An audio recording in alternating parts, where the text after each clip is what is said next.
let's have a look at this next question here. Yang bought 3 times as many blue marbles as pink marbles. He spent the same amount of money on blue as he did on pink marbles. So 3 blue marbles is worth the same as 1 pink marble. Right?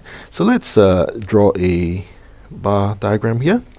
That's 1 pink marble is worth that much. Right? And with that same amount of money, he can buy 3 blue marbles. Right? Now the difference in cost between each blue marble and that of a pink marble is 60 cents. So if, let's say, we had only 1 blue marble there, that's 1 blue marble, right? And to make up the difference to get to 1 pink marble, that's 60 cents there, right?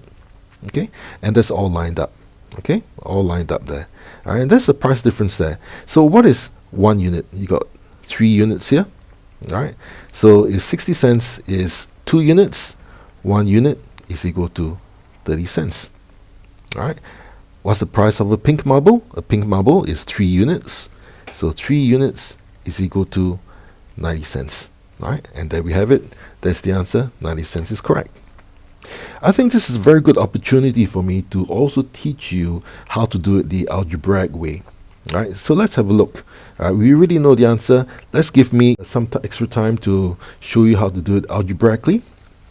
Right? So here we have, firstly, the price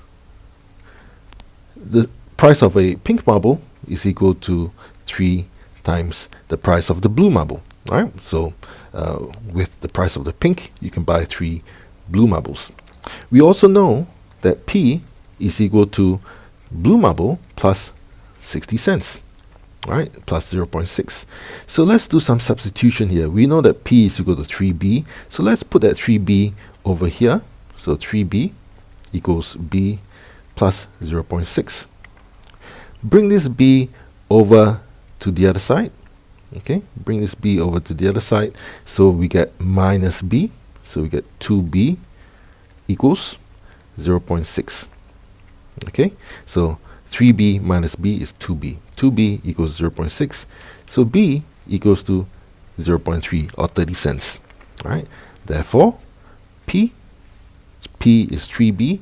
3 times 0.3 equals to 0.9 or 90 cents. Same answer, except this time we're doing it algebraically.